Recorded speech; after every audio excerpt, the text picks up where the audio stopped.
Welcome to Dragon Talk. I am here talking about the official Dungeons & Dragons podcast. And by I mean my name is Greg Tito. That was professional, right? Really good professionalism. that was a good one. Yeah, it was a keeper. We're in like Flynn. Yep. I'll do it again.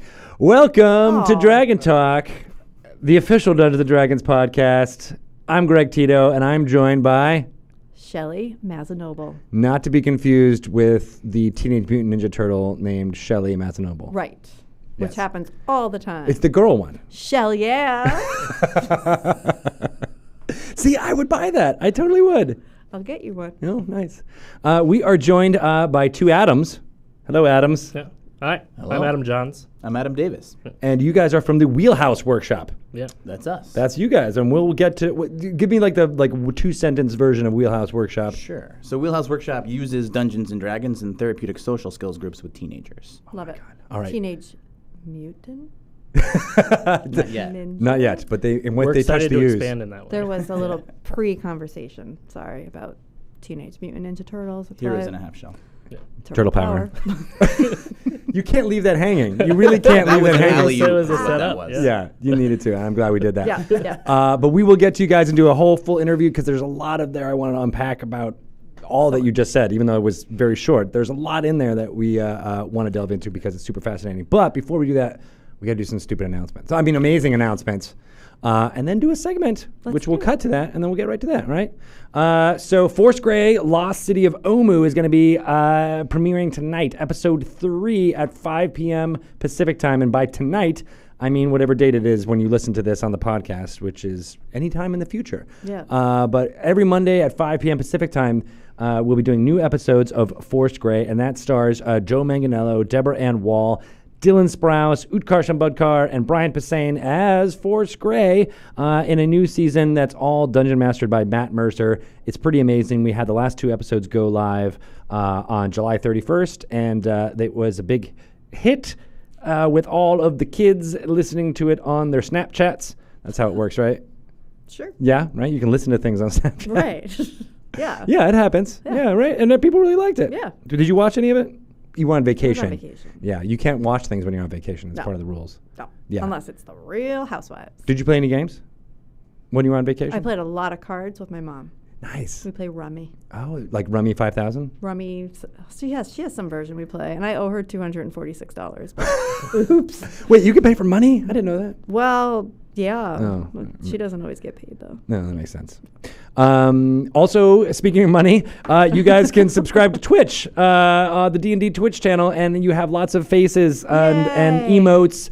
I've already seen my face with an ampersand with Chris Perkins' face, and it's kind of disturbing / amazing at the same time. It's amazing. Okay, it's just amazing. Yeah. Amazing / amazing. Yeah. You can go get those by clicking the subscribe button, and there's also badges that you get, not badgers, but badges that you can put on there. And perhaps the best thing right now is that you don't have to watch any ads when you watch anything on the D&D Twitch channel. We've got lots of programming coming out over the next few months. We've been previewing Tomb of Annihilation storylines here, and all the stuff that we will, everything that will be coming in will be just helping making everything better. So better equipment, more shows, getting more people in the D&D Twitch channel, and we love your support, and we will continue to love and give big embraces to all of you, including even more stuff from more tier subscriptions coming out in the future. There's a lot of things that are on the horizon, but right now we're just out there with the emotes and the badges. Not the Badgers. Not the badgers. But Thank you maybe for they're that. coming. Maybe we'll just rename badges to turtles, and then you'll go, hey, you got a brand new I got a turtle. turtle. There you go. You got the turtle badge. It's coming at you. Power. Again, Tomb of Annihilation is coming out September 19th. Why? But it'll be in-game stores on September 8th. Go check that out. All the fun lore segments we've been doing, as well as the adventures that have been going on a weekly basis here on the Twitch channel. I've all been kind of previewing it, and I'm getting really excited about going into Chult myself. We got to continue our game. Right, Shelley? Yes. Yeah, our Tabaxi brother and sister sibling match. What's your name again? Drunky Two Shoes? I was just going to say, like, isn't it like Drunky Two Shoes? I'm like, oh, yeah, it is Yes, Drunky it Two is. Shoes. And mine is Daryl Two Shoes. Yeah. Yeah. And Clearly I was the we have brother. another brother, Daryl, as well, but Right, the other brother. we'll Daryl. find him eventually. Hopefully, maybe Yeah. he's here in Schultz. Bart, if you're listening, who's dungeon mastering our little work thing, we got to find the other brother, want our Daryl. brother. We need want our another brother. a third brother, and he better not be like a zombie Daryl. All right, don't make that happen.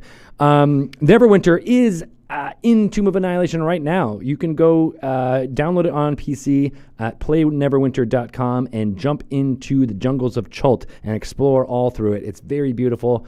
Chris Perkins is a voice on it. He actually plays Volo Gedarnt. Gedarnt? Get out. Get out. And he can send you off on missions to slay some of the monsters in the region. Super cool stuff. I suggest you check it out. There's big Tyrannosaurus Rexes that might eat you there. Just saying. It's a thing. It could happen. Also, WizKids Icons of the Realms Tomb of Annihilation minis are also in stores right now, and there's tons of monsters in those minis that you can use directly in your Tomb of Annihilation game. I suggest you look for those. I showed them off on D&D News last week, I believe, or maybe during the Girls' Quest Glory. I don't know, one of the things. Pelham is awesome, and he will be in the chat and give you those right now so you can see them as they're happening. It's good stuff. And if you're just listening to this and not watching this live on Twitch, we will put some of those links in the description so you guys can check those out there too. All right. I believe that is our announcements for now, and we will jump right into our fun segment that's coming up. Do you know what segment it is? Laura, you should know. Yes. Let's go with that. All right. Let's go with it. And I think it might be just about Chult in general too. So lots of fun stuff. Needed lore. Me and Chris Perkins will transport you to Chult right about now.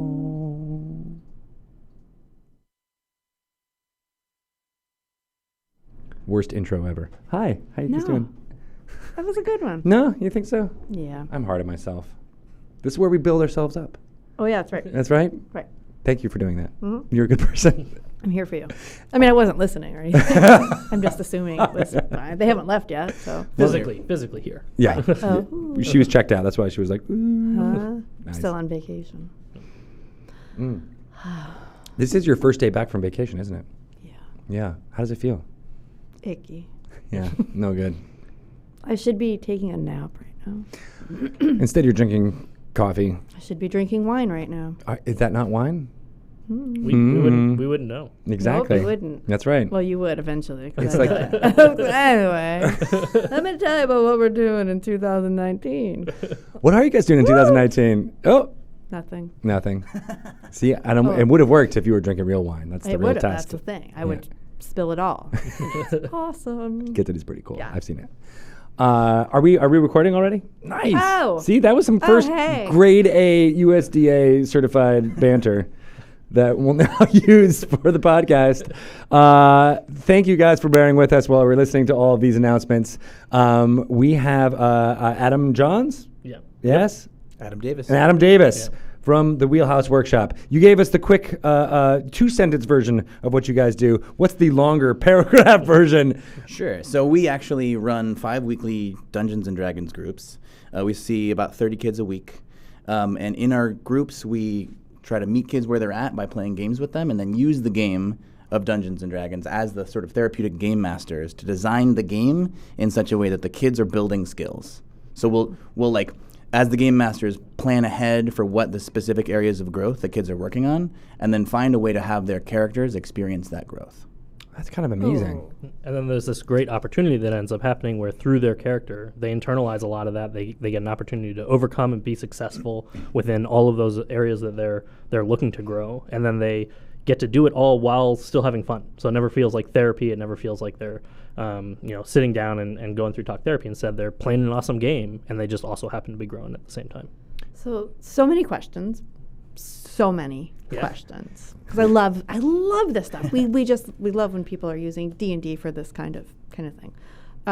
Do the kids know what you're doing when you're? Because everybody knows when you're, trying to learn something with a game. The game no longer is fun. Do they know what's happening here? That It totally depends. Okay. So there's a lot of our players definitely have had experiences in therapy where they rejected it.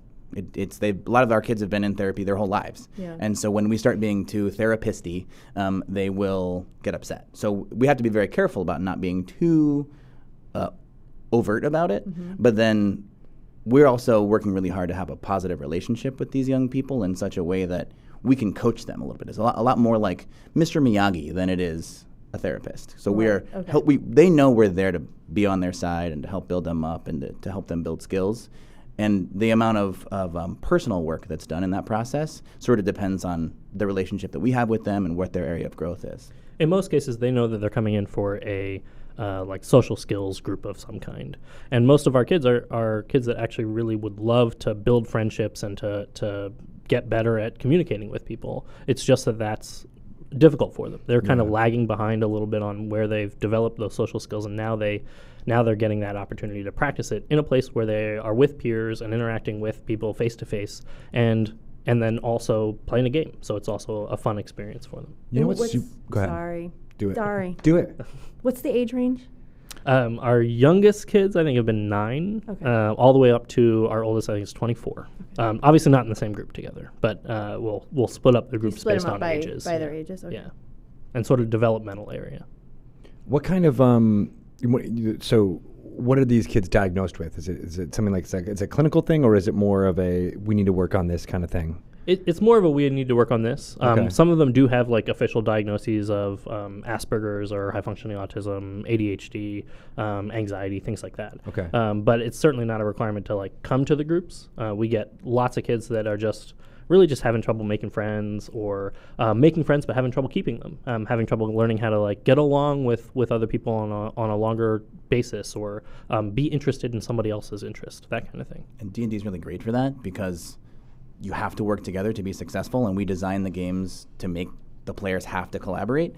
So when we have players who come in that have struggled with flexibility, or they want their idea to be the only idea that's listened to, we give them a problem and they say, here's the suggestion, I'm going to do it. And then we have to sort of coach them on how they can listen to each other's ideas. We'll teach them how to brainstorm, sometimes we'll vote on ideas depending on where they're at as far as helping them learn how to collaborate. Nice. And do you do that under the guise of being dungeon masters? Yeah, we always take on the role of the dungeon master, mostly just because it's easier to like facilitate purposeful puzzles and plot points within the game that really help build on specific skills. And we'll often have to be very, very flexible in what we want to accomplish within that to really make sure that we're building on those flexibility and those sort of creative problem-solving skills that we're looking for players to really build on. And how long are they typically in a group? The client that we've had the longest has been with us for 6 years.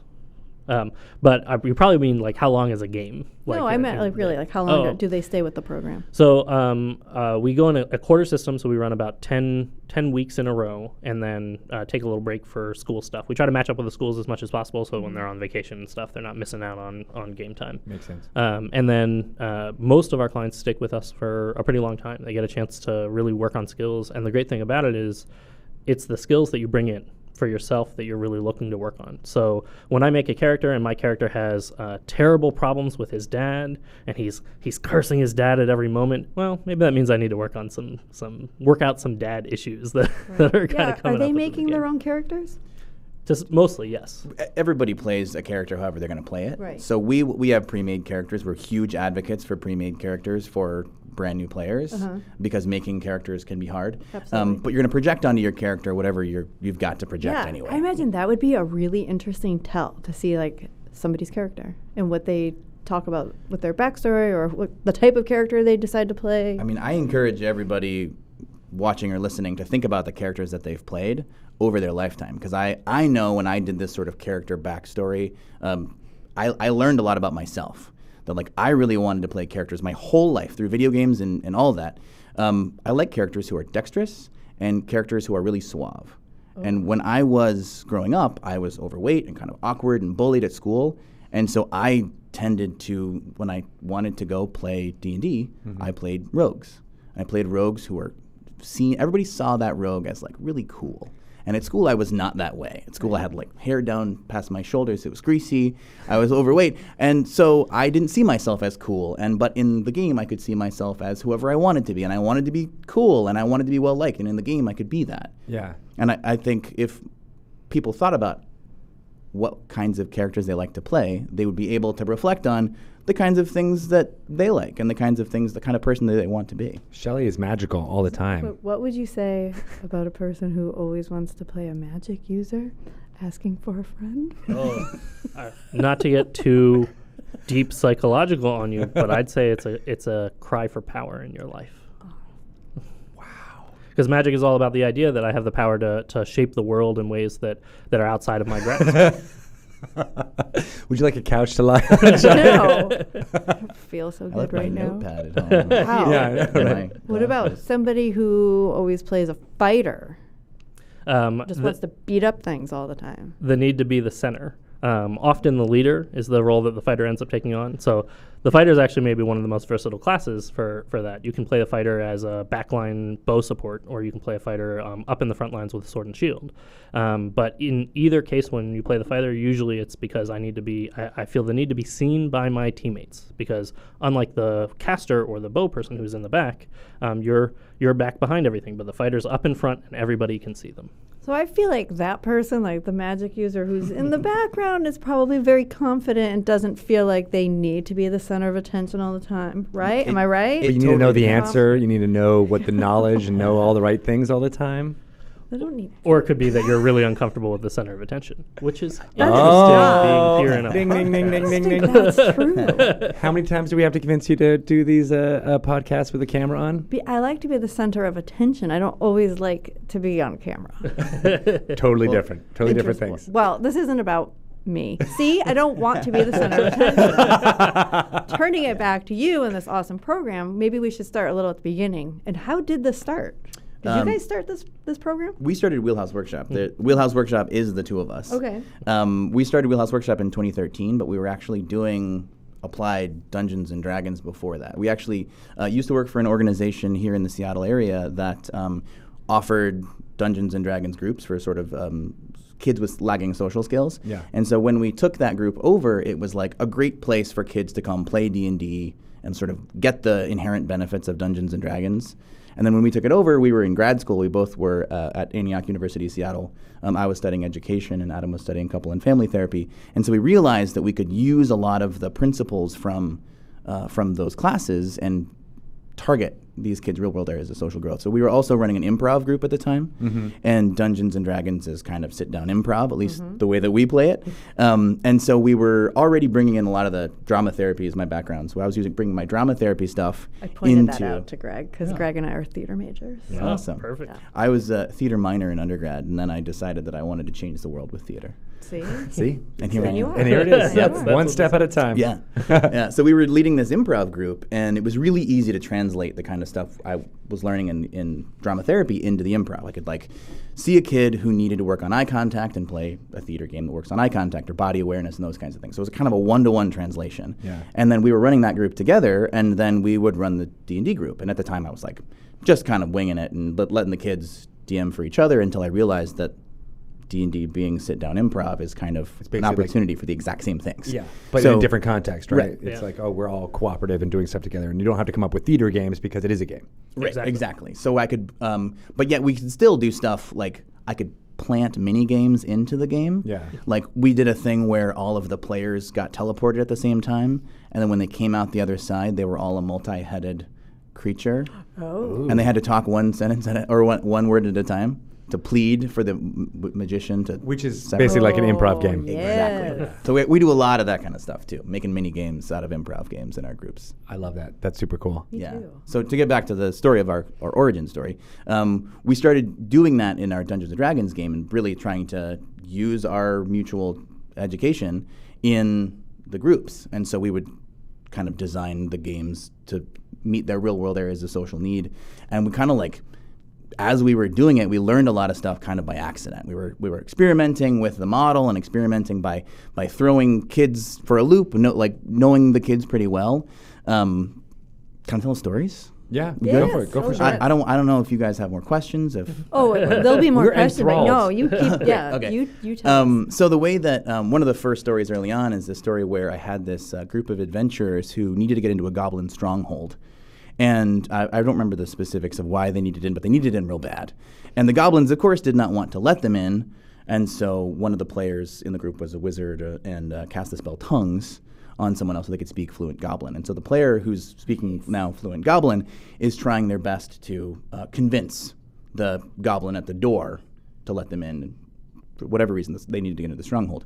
And the character was doing a pretty good job of self-advocating and appealing to this goblin with all of the reasons why they were heroes and everything. But I know this character well from playing with him for a while and talking to parents and things. So I realized that this kid needs more of a challenge in order to feel successful. So I had the spell Tongues run out. So now, instead of speaking Goblin, he's speaking gibberish. But as a theater person, I made him speak gibberish. So he's now speaking gibberish, and I'm actually convinced him that the goblins no longer understood what he was saying. So he stood up from the table and then mimed the rest of the story. Ooh. So he acted out in the room how they attacked the minions of the Lich King and how they stabbed the Lich King with a onyx spearhead and how the body dissolved. It was epic. And he came back to the table sweating because he had done such a great job of acting this out. And I get to play the goblins and I'm like, yes! Or I did spoke goblin. Oh, and they welcomed them in and gave them free goblin room and board and everything. And the kid had a look of beaming pride on his face, and I knew that this is what he needed was to feel successful. But only way to feel successful is to be challenged. So I knew that I needed to challenge them where their areas of social growth are, because this is a kid who needed to work on self-advocacy, but he was doing it. But to build the skills, I needed to give him the challenge. And it's my job as the game master to choose how much challenge I want to give them. Cool. Yeah, that's amazing. And I love that.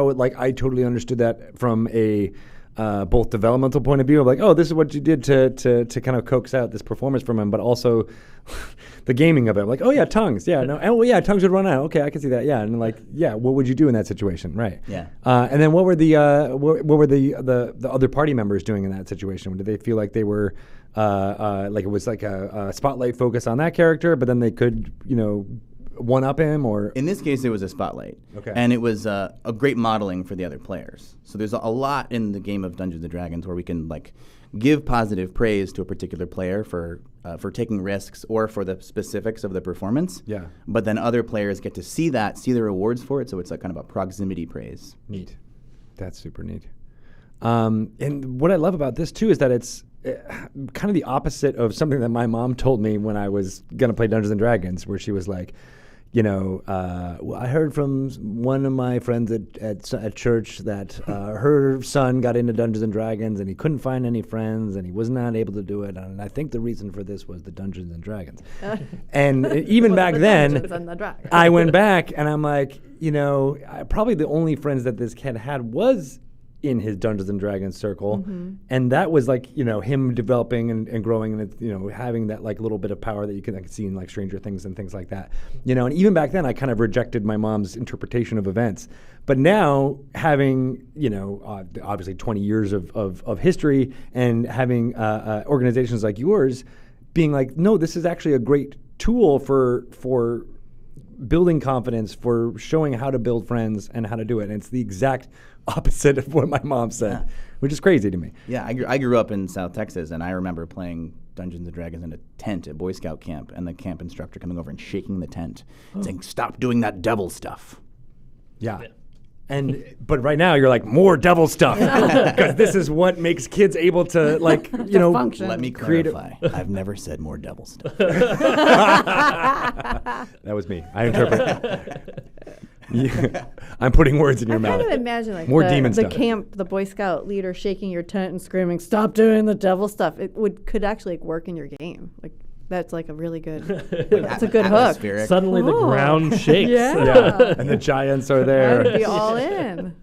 Yeah. That's insane. So how do kids get into this program?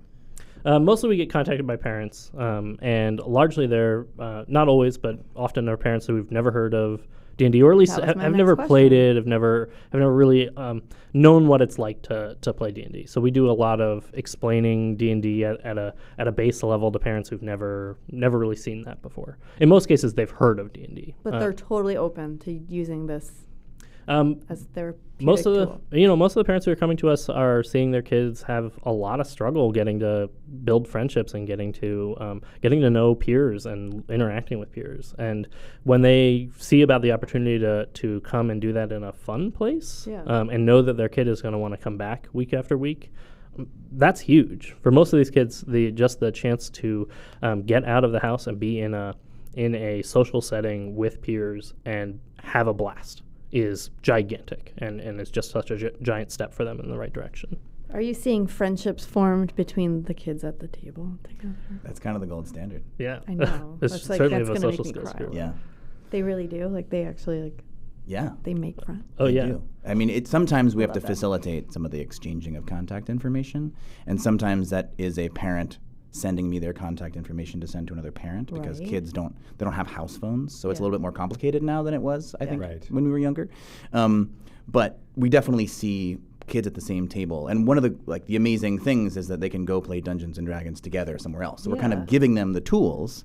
It's harder to be a game master than it is to be a player, so there's like a whole extra layer of challenges when they try to go play by themselves. But we have had players go to delves and do that kind of thing together as a way to continue the hobby. They know the language, so they're not Yeah. having to really do a lot in order to build that Yeah, friendship. they're still together, but they don't have to. Right. And so worry it's about- it's great for them to do that sort of unfacilitated by us, because then they can really practice the skills that they're working on and building in our groups. That's pretty fantastic. Has there been a lot of them who have made that transition to being dungeon masters? Because I feel like that's another step, in Yeah. not just development, but just organizing. Right. Like you do need to be a leader in a way of not even in the game itself, but just to organize, Right. 3 or 4 people getting together. There's also a lot of attunement that you have to have as a good game master, where you have to sort of take the temperature of your group a lot and know what's fun, what's not fun. So it requires a certain social skill to be a good game master, and that's. We don't right now have any of our players game mastering for each other because the nature of our work is that we, as the game masters, that's what we offer, is the therapist as the game master. Yeah. So, but we have had some kids interested in it, and we're throwing around the idea of doing a game mastering workshop for them Oh yeah. to sort of teach them the specifics of that. I don't think we've gotten any players who never game mastered before, never played D&D before. We've definitely had some players that have become way more comfortable in game mastering and in how to facilitate that when they've already had some of those experiences coming into the group in the first place. Yeah. And getting a chance to see them talk about their games and realize the importance that Dungeons and Dragons plays within their lives, so that they know that they need to have another game that they're running on a regular basis. That coming to our group is one piece of that, but having more opportunity to connect socially with people is still an important thing that they need to have. Yeah, I almost think of it like another challenge, right? Hey, you've challenged it in this safe setting, and now it's like one more step to do it in a setting that's like one step removed from the safety of the classroom or the workshop. Right. Yeah. And a lot of the kids will exchange IP addresses and get on some sort of internet way of communicating Minecraft too. Do some Snapchatting together. Whatever the kids are doing on the internet these days, they do that. So, and that's there's ways that you can do that without having to be in person. It's still scaffolded towards the ultimate goal of them being able to be comfortable with people they don't know. Yeah, good call. Someone was just saying we should have rubberized coasters for when we put stuff down. Oh, sorry. Tons of good ideas coming from the Twitch chat. Thank you guys. You guys are the best. But yes, more rubberized coasters, Sean. I know you're only just one person, but certainly you can make us some coasters. He's gonna throw one at me. Yeah, I know. It's not made it's of good rubber. stuff. I like the idea that he has rubberized coasters. Right over there. It's like He's gonna fling they were them. ready to go the whole time. He's like, I just been waiting for the perfect opportunity. It was you that said that comment. He's got his other account going on over there. So one kind of patient, I guess I wouldn't call him patient. What would you call the person Players, that's probably. going Players or participant. Clients sometimes. But clients? Yeah, I guess that. Was anxiety was one of the ones that you kind of noticed that people are dealing with, and I wonder if you could talk a little bit about that and how the game kind of brings out or it gives them the tools to deal with those things.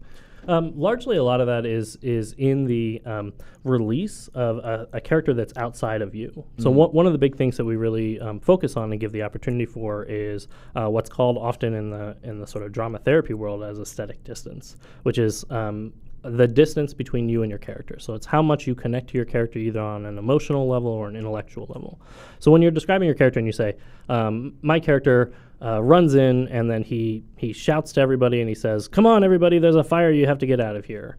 You're giving the opportunity to say, I'm speaking as my character. But the more that you do that and the more you take on that persona gives you more opportunity to exist within that character. So a lot of working on anxiety is actually finding the place where you can be displaced from it and you can understand just how much danger you're in or how much you're experiencing from the experience that's going on. So somebody who's suffering from a lot of anxiety or social anxiety might say, my character runs in and tells everybody about the fire.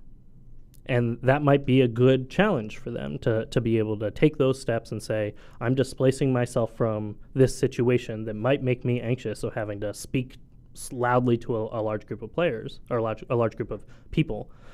Or we might step up that challenge a little bit and give them the opportunity to experience a small amount of anxiety, but then overcome it. Mm-hmm. So then we might say, what does your character say when they go in and get all these people to run away from this fire? And then they might say, oh, well, he says, run away, there's a fire. It's stupid to stand here. Okay.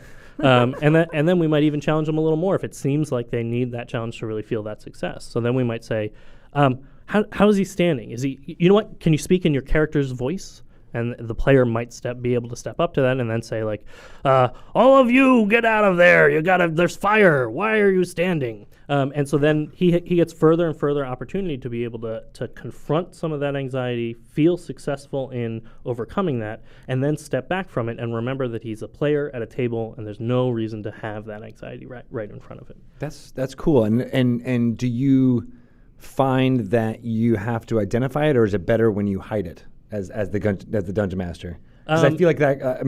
Me just jumping into that, I'd be like, "Hey, you're anxious. Why don't you?" You know, I feel like I would like I go the opposite route and go like right in. Speaking in front of large groups of people. Yeah, exactly.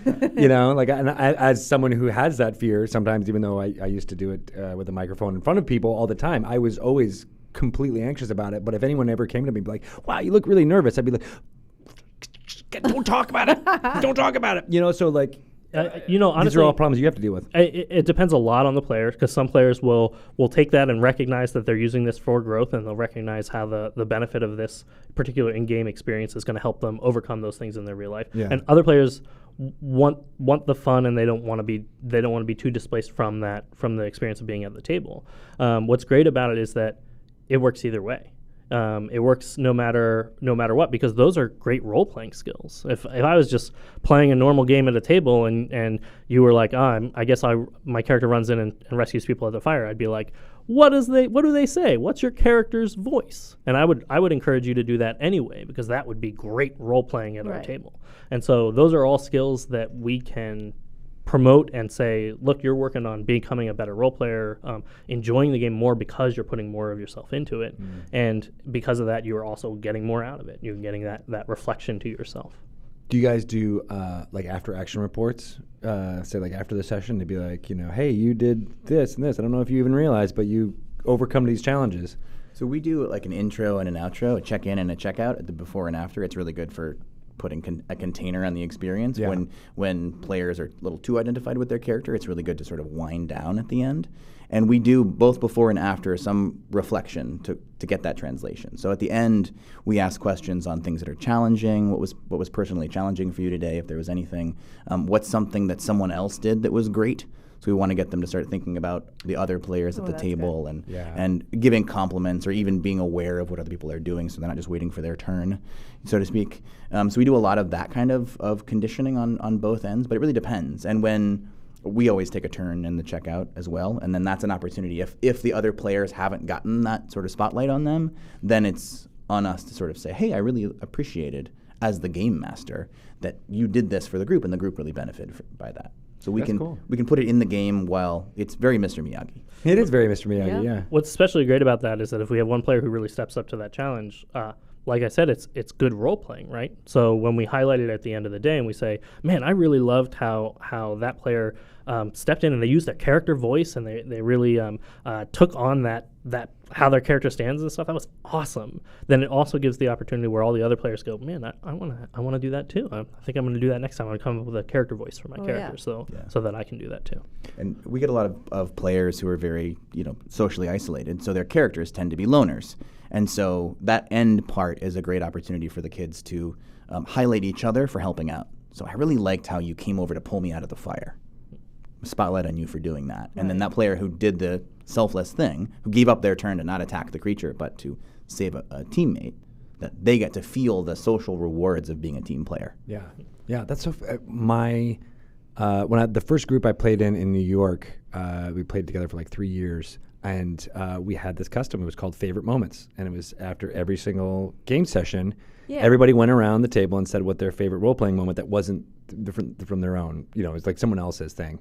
Yeah. And then the game, the dungeon master got to do the same thing, at the end. And he was a former teacher, so I think he basically just he highlighted everybody else's thing, like, oh yeah, that was good and that was good, and what you said was also, notice it, and then he tried to come up with one on his own too, and I didn't even think about the I always just thought it was good role playing because it was like, oh, you're rewarding role playing by calling it out. But in this specific setting where you're going to the game in order to grow in social skills, that little bit of recognition is all you need. Mm-hmm. Yeah. I actually used to be a classroom teacher at Seattle Public Schools. Nice. It's a lot of good crossover there between. A lot of skills. I was fourth grade literacy teacher. Oh, really? Stories, man. It's all about stories.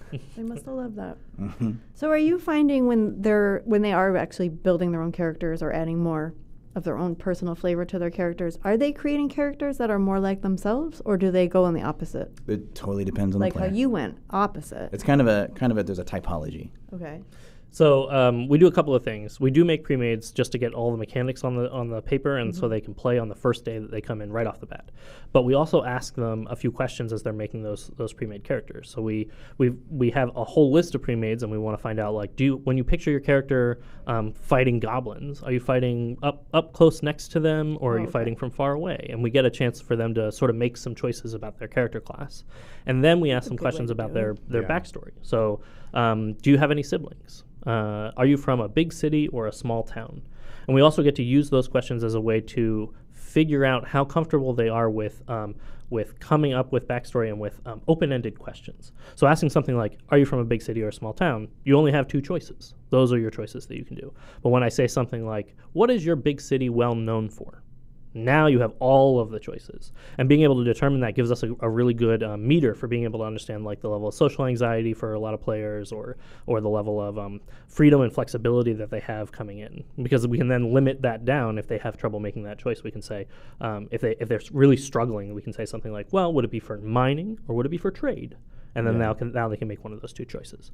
But either way they go, as they make more and more choices about their character, they put pieces of themselves into it. Part of the philosophy of Wheelhouse Workshop is that every choice that you make about a character, even if it's in pursuant of something else. We had a player who wanted to play Nicolas Cage.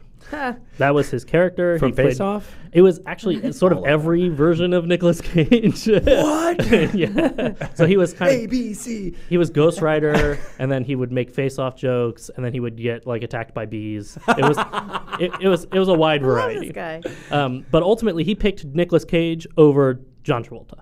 And that choice is a significant choice that he makes one way or the other. And that tells something and gives him the opportunity to bring a part of himself into that experience. There's a couple of people in chat. Richard McSunday asked, is this program only for children or are they for adults? And you said it goes up to 24 as your oldest. But, I mean, there is literally no limit on age for this kind of a program. Not at all. Really, actually, the reason that we're more aimed at children is that we find that that's an easier audience to get to come in and play. Adults are much more resistant. Are they? They are much more resistant to, like, playing and being goofy in the game and the table, and much more resistant to make good choices for themselves, to come in and do something like once a week that's going to help them. Yeah. Adults are really terrible at that. Kids get their parents to do that, but adults have a hard time making those choices. But if for somebody themselves. older wanted to come, you would accommodate? If we had enough to get a group going. Yeah. yeah, then we would absolutely get that. I think you started. should do it, shall we? I was thinking about you. You're right. I probably should go. Maybe we should. That both is, go. I mean, it's fascinating, but I think there is something to that. I mean, I think a lot of the adults, in our social circles, the people who are working on Dungeons and Dragons and also streaming it and doing things like Yeah. that, a lot of us think about like the folks that we meet on a day-to-day basis who have forgotten how to play, have Yes. forgotten how to pretend, and how healthy that is for a human mind, not a child's mind. It's Yeah, for absolutely. a human mind. And so, I would encourage people to do this at all points of their life, not even, for any of the developmental reasons you guys are talking about, but the pure social aspect of it. Like Absolutely. when you Yeah. when you're an adult and you have your own kids and things are going on, it's very hard to make friends. And the only way I've found how to do it is by having like, here's an activity that we're going to do together. The activity is what's the focal point is, but it's Yeah. really like, face-to-face contact. Right. And what's gaming is a perfect activity. It's nice because you can Exactly. also schedule it. You Yeah. can say, well, we're going to play a weekly game or a bi-weekly game, Yeah. so then you can plan it in advance. Because one of the hardest things about being an adult is like you don't see your friends unless you plan on seeing them. At school, you would see Right. you'd see people and you say, oh, a person I'm passing in the hallway, we should get together or whatever. Yeah. But now as an adult, it's especially hard. So I think it's great for adults to play. We used to have a weekly game that we played in on top of the five. You do. That was a lot of games. There's a lot of D&D. Actually, one of the big things that Adam and I have always been a big proponent to, what we do is sort of intentionally facilitated, and it's designed to be a therapeutic intervention. But the reality is that Dungeons and Dragons and lots of games have really just inherent benefits. You're sitting down at a table and you're goofing around with your friends and you're talking in silly voices and you're having a good time socially with those people. And there's tons and tons of benefits just to that alone. Right. Even if you're not playing with the sort of intentional bent of therapy, that just being able to play in a weekly game means a lot. Yeah, exactly. You get those connections, and we've heard from many people who have had a gaming group that they transition from childhood to mid adulthood into middle age, and those are the bonds that they've created around the table. That I think a lot of folks, when they move away, if they go away from their gaming groups, get really depressed by not even really realizing the reason why. Yeah, it's kind of a familial relationship. Yeah. There's like infighting and there's like systemic things going on that are both good and bad, but it's definitely got some mirrors to families. Yeah, exactly. So we need to get into the heart of what our characters mean, I think, now. Now. Drunky Two Shoes, what do you think that means, Not Shelley? sure. Can't put my finger on it. Daryl. Daryl's the support. He really just wants to love.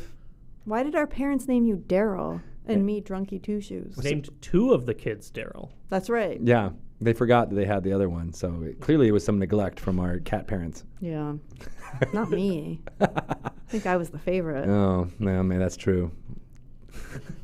Anyway, really. You just came from food a week for away thought. from it. Yeah, you I just know, came and from a now week. I'm like digging into after like spending 10 days with my parents too. Like, what did they mean by all that? What is happening? Nice. Well, you guys are based here in Seattle, right? Well, you're going to have to franchise because obviously Exactly. people listening are probably wishing they could bring their kids or bring themselves to you. Yeah, well, right now our office is in South Seattle. We're actually moving our office to Kirkland. Oh, cool. So we are expanding. To where Wow. more of the dysfunctional people are. The east side. So we're working on the stigma of mental health. So all of the people who need help, which is really everybody. This is true.